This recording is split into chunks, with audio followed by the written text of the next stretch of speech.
Learning stone classes में मैं आप सभी का स्वागत करती हूँ। मैं हूँ अंजना और हम अध्ययन कर रहे थे घटना चक्र की इस श्रृंखला में महत्वपूर्ण अनुच्छेदों की बात कर रहे थे। तो चलिए हम आर्टिकल्स की बात कर रहे थे। 17 क्वेश्चन तक हमने सॉल्व भी कर लिया था। फिर से हम 17 से ही स्टार्ट करते हैं। सूची 1 को सूची 2 के साथ सुमेलित करना था और नीचे दिए गए कूट का प्रयोग करके सही उत्तर का चुनाव करना था। अनुच्छेद 323 ए में है प्रशासनिक अधिकरण, अनुच्छेद 324 में है निर्वाचन, अनुच्छेद 330 में है लोकसभा के लिए अनुसूचित जातियों व अनुसूचित जनजाति सदस्यों का आरक्षण। तो 330 में क्या है? लोकसभा के लिए अनुसूचित जाति व अनुसूचित जनजाति सदस्यों का आरक्षण की बात इसमें की गई है। अनुच्छेद 320 में है लोक सेवा आयोगों के जो कार्य हैं उनके बारे में बात की गई है अनुच्छेद 320 में। इस तरह इसका सी ऑप्शन सही है। तो चलिए इसकी व्याख्या में भी देख लेते हैं। 323 ए में है प्रशासनिक अधिकरण, 324 में है निर्वाचन, 330 में है लोकसभा में अनुसूचित जातियों और अनुसूचित जनजातियों के स्थानों का आरक्षण, इसकी बात की गई। 320 में मैंने बताया लोक सेवा आयोगों के जो कार्य हैं उसकी बात की गई है। अब 18 क्वेश्चन, इसमें भी मिलान करना है सूची 1 से सूची 2 को। तो संविधानिक जो संशोधन की बात की गई, संविधानिक जो संशोधन है वो किस में है? तो 368 में है। तो चलिए 368, इसका ए का हो जाएगा 4। वित्त आयोग का आर्टिकल कौन सा है? 280, ये हो गया बी का 3। वित्तीय आपात की बात की गई है 360 में, तो सी का हो गया 1। अखिल भारतीय सेवाएं, अखिल भारतीय सेवाओं का आर्टिकल है 312।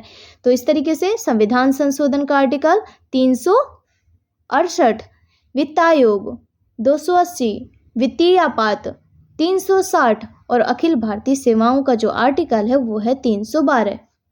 तो इस तरह इसका बी ऑप्शन सही था। संवैधानिक संशोधन 368, वित्त आयोग 280, वित्तीय आपात 360 और अखिल भारतीय सेवाएं अनुच्छेद 312। अगला क्वेश्चन है 19। सूची 1 को सूची 2 सुमेलित कीजिए। नीचे दिए गए सूचियों में से सही उत्तर का चयन करना है। इसमें भी देखिए, एक तरफ संस्थान है, दूसरी तरफ अनुच्छेदों की बात की गई है।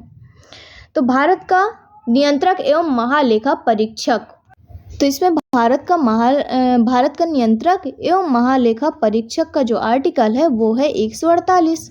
भारत का नियंत्रक एवं महालेखा परीक्षक का जो आर्टिकल बताया मैंने तो 148, तो ए का 3 हो जाए। वित्त आयोग 280 में है।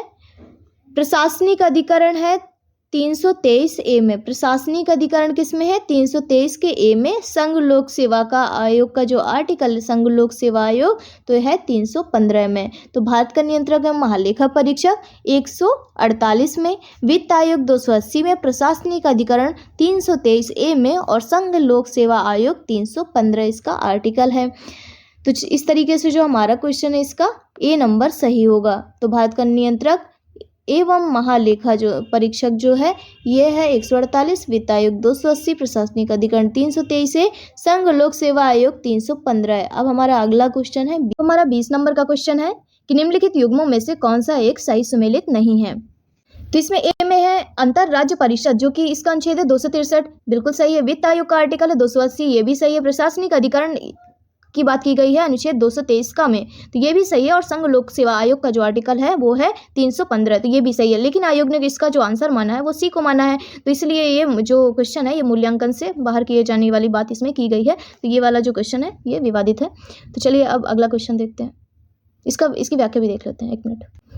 तो देखिए, इसमें अंतर्राज्यीय परिषद का जो आर्टिकल है 263, वित्त आयोग 280 और प्रशासनिक न्यायाधिकरण जो है 323 का और संघ लोक सेवा आयोग का जो आर्टिकल 315। उत्तर प्रदेश लोक सेवा आयोग ने इस प्रश्न का उत्तर का जो विकल्प है वो सी माना है, जो कि त्रुटिपूर्ण है और यह प्रश्न मूल्यांकन से बाहर किए जाने योग्य है। अब अगला क्वेश्चन है 21। निम्नलिखित में से किसका सुमेल सही है? तो किसका सुमेल सही है बताना है हमको, है ना। तो इसमें अनुच्छेद 17 में लिखा है कि न्याय के समक्ष समानता, तो जो कि गलत है। न्याय के समक्ष समानता नहीं है। अनुच्छेद 17 में क्या है? अस्पृश्यता का अंत की बात की गई। किसकी? अस्पृश्यता के अंत की बात की गई है। अनुच्छेद 78 में संसद का गठन, ये भी गलत है और ये भी गलत था। तो 17 में मैंने बताया कि अस्पृश्यता के अंत की बात की गई है। अनुच्छेद 78 में क्या है कि राष्ट्रपति को जानकारी देने के संबंध में प्रधानमंत्री के जो कर्तव्य हैं उसकी बात की गई है। अब है अनुच्छेद 192। अनुच्छेद 192 में संसद राज्यों के वेतन एवं भत्ते, तो ये भी गलत है, ये भी इसमें नहीं है। तो अनुच्छेद 192 में क्या है? राज्य विधानमंडल के सदस्यों की निर्भरताओं से संबंधित प्रश्नों पर विनिश्चय की बात की गई है 192 में। मतलब इसमें कि राज्य का जो राज्यपाल है, राज्य के राज्यपाल को राज्य विधानमंडल के जो सदस्य हैं उनकी अयोग्यता पर जब कोई प्रश्न होता है तो उसका जो निर्णय लेगा तो कौन करेगा? राज्यपाल। तो इसकी बात किस में की गई है? तो 192 में की गई है। तो चलिए इसकी व्याख्या भी देखते हैं। तो मैंने इसका जो डी ऑप्शन है, तो डी ऑप्शन जो है वो सही है। डी ऑप्शन में क्या है? तो कह रहा सही पूछ रहा था। तो 352 में क्या है? आपात स्थिति की घोषणा। तो ये वाला जो है ऑप्शन इसका सही है। अनुच्छेद 352 में आपात स्थिति की उद्घोषणा का उल्लेख है, जो कि सही था, आपात स्थिति वाला। और सही प्रावधान इस प्रकार है। 17 में है अस्पृश्यता का अंत और 78 में है राष्ट्रपति को जानकारी देने के संबंध में प्रधानमंत्री के कर्तव्य। अनुच्छेद 192 में क्या है? राज्य विधानमंडल के सदस्यों की मतलब निर्भरता का मतलब अयोग्यता पर जब कोई प्रश्न होता है तो उसका जो निर्णय करेगा तो कौन करेगा? राज्यपाल करेगा। तो इसकी बात किसमें की गई है? 192 में। अब 22 नंबर का क्वेश्चन हमारा कि सूची 1 को सूची 2 के साथ सुमेलित करना है। नीचे दिए गए कूटों का प्रयोग करके सही उत्तर का चयन करना है। संविधान के अनुच्छेद और प्रावधान की बात की गई है। एक तरफ है 215 आर्टिकल किससे संबंधित है? तो यह उच्च न्यायालय का अभिलेख न्यायालय होना, इसकी बात की गई है। किसमें? 215 में। तो इस तरीके से ए का हो जाएगा 4। उच्च न्यायालय का क्या होगा? एक अभिलेखी न्यायालय होगा, इसकी बात की गई है अनुच्छेद 215 में। 222 में क्या है? किसी न्यायाधीश का एक उच्च न्यायालय से दूसरे उच्च न्यायालय में अंतरण की बात की गई है 222 में। तो इसका 1 हो जाएगा। 226 में विशेष रिट की बात की गई है। तो विशेष रिट जारी करने की उच्च न्यायालय की शक्ति की बात की गई है। तो यह है 226 का सी। 227 में क्या है? सभी न्यायालय के अधीक्षण की शक्ति। तो 227। तो 215 में उच्च न्यायालय का एक अभिलेखीय न्यायालय होगा, इसकी बात की गई है। 222 में किसी न्यायाधीश का एक उच्च न्यायालय से दूसरे उच्च न्यायालय में अंतरण की बात की गई है। 226 में कुछ रिट निकालने की उच्च न्यायाधीश की शक्ति की बात की गई है। और 227 में है कि सभी न्यायालयों के अधीक्षण की शक्ति। तो इस तरीके से इसका जो ऑप्शन है वो क्या होगा? तो आपका होगा ए ऑप्शन इसका सही होगा। हाँ, ए ऑप्शन इसका सही होगा। तो 215 उच्च न्यायालयों का अभिलेख न्यायालय होना। 222 किसी न्यायाधीश का एक उच्च न्यायालय से दूसरे उच्च न्यायालय में अंतरण। 226 विशेष रिट जारी करने का उच्च न्यायालय की शक्ति। 227 सभी न्यायालयों के अधीक्षण की उच्च न्यायालय की शक्ति की बात की गई है। 23 क्वेश्चन है, भारतीय संविधान के किस अनुच्छेद में केंद्र शासित प्रदेशों के लिए उच्च न्यायालय का प्रावधान किया गया है? तो ये किस में किया गया है? ये बी ऑप्शन इसका सही होगा 241 में, कि भारतीय संविधान के किस अनुच्छेद में केंद्र शासित जो प्रदेश हैं उनके लिए एक उच्च न्यायालय के प्रावधान की बात की गई है। तो आइए इसकी व्याख्या देखते हैं। भारतीय संविधान के भाग 8 में, किसमें? भाग 8 में, भारतीय संविधान के भाग 8 में संघ राज्य क्षेत्रों अर्थात केंद्र शासित प्रदेशों के बारे में निम्नलिखित कुछ उपबंध हैं। तो 239 में है संघ राज्य क्षेत्रों का प्रशासन। 240 में है कुछ संघ राज्य क्षेत्रों के लिए विनियमन बनाने की राष्ट्रपति की शक्ति, कानून बनाने की शक्ति, जो कि राष्ट्रपति की किसमें है? 240 में।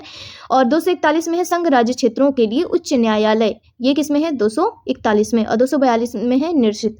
तो इस तरीके से 239 में संघ राज्य क्षेत्रों का प्रशासन, 240 में कुछ संघ राज्य क्षेत्रों के लिए विनियमन मतलब कानून जो बनाने की शक्ति किसकी है? राष्ट्रपति की, ये बात की गई है 240 में। 41 में संघ राज्य क्षेत्रों के लिए उच्च न्यायालय और 42 में है निश्चित। तो इस तरीके से ये वाला जो बी ऑप्शन इसका सही था और ये व्याख्या भी कंप्लीट हो गई। 24 क्वेश्चन है, फिर से मिलान करना है। मिलान ही आता है ज़्यादातर ऐसे क्वेश्चन का। ये किस में पूछा गया? ये यूपीपीसीएस मेंस 2015 का क्वेश्चन है। अब अनुच्छेद 76। अनुच्छेद 76 ये किससे? तो भारत का महान्यायवादी अनुच्छेद 76। 148 भारत का नियंत्रक एवं महालेखा परीक्षक। तो ये किसमें है? 148 में भारत का नियंत्रक एवं महालेखा परीक्षक।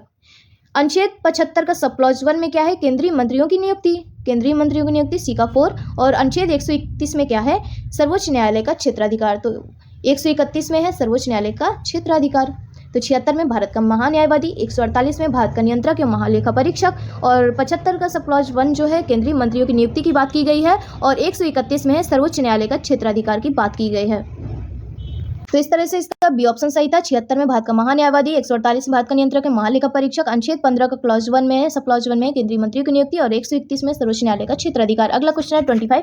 सूची 1 को सूची 2 के साथ सुमेलित करना है और सही उत्तर का चयन करना है। चलिए, प्रावधान है संविधान के अंतर्गत अनुच्छेद संख्या दी गई है।